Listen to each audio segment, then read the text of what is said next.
જલારામ જય વીરબાઈ માં આજે મોરબીના અયોધ્યાપુરી રોડ પર છે જલારામ મંદિર આવેલું છે। ત્યાં રઘુવંશી મહિલા મંડળનો કાર્યક્રમ હતો અને હું રઘુવંશી મહિલા મંડળમાં છું અને મને આમંત્રણ હતું। તો ત્યાં જલારામ મંદિરના ટ્રસ્ટી અને મહાજનના પ્રમુખ ગિરીશભાઈ ગેલાણીએ કીધું કે ભાજપવાળા અલ્પાબેનને કયો બહાર નીકળી જાય કે મારો દીકરો આવીને દારૂ દઈને મારીને બહાર કાઢશે। હું ત્યાં બેસી પણ શકતી હતી। મંદિર કોઈની માલિકીનું નથી, મંદિર ટ્રસ્ટનું છે, પણ જે બેન દ્વારા આયોજન કરવામાં આવ્યું હતું એ બેને મને કીધું કે બેન આપણો આ કાર્યક્રમ ખરાબ ન થાય એટલે તમને હાથ જોડી વિનંતી કરું એટલે તમે નીકળી જાઓ।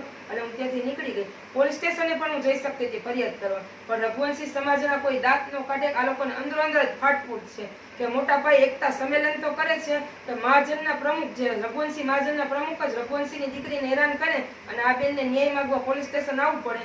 એટલે રઘુવંશી સમાજના કોઈ દાંત નો કાઢે ને એટલે હું પોલીસ સ્ટેશન ન ગઈ। અને આના પહેલા પણ ગિરીશભાઈના દીકરા ભાવિનભાઈ ગેલાણીએ રાત્રે 1 વાગે મને 25 ફોન કર્યા હતા અને મને પર્સનલમાં મેસેજ કર્યા હતા। મને ખવડી નામ આપ્યું છે, સેવાના કામ કરું ને વીરબાઈ માના નામેથી, એટલે મને ખવડી નામ આપ્યું છે, મારી પાસે પ્રૂફ પણ છે। ત્યારે પણ હું પોલીસ સ્ટેશન નહોતી ગઈ કે રઘુવંશી સમાજના કોઈ દાંત ન કાઢે કે સમાજ ઉપર કોઈ આંગળી ન ચીંધે। એટલે મારે રઘુવંશી સમાજના ભાઈઓને બહેનોને એટલી અપીલ કરીને હું એ ન્યાય માંગવા માટે અપીલ કરું છું કે શું મને રઘુવંશી સમાજને પૂછવું છે કે મને રઘુવંશી સમાજમાં ન્યાય મળશે કે અન્ય સમાજ પાસે મારે ન્યાય માંગવા જવો પડશે કે આગામી દિવસોમાં મારે મહાજનના પ્રમુખ જે ગિરીશભાઈ ગેલાણી મને જે હેરાન કરે છે રઘુવંશીની દીકરીને, તો મારે ઉપવાસ આંદોલન ઉપર ઉતરવું પડશે। જય જલારામ જય વીરબાઈ માં।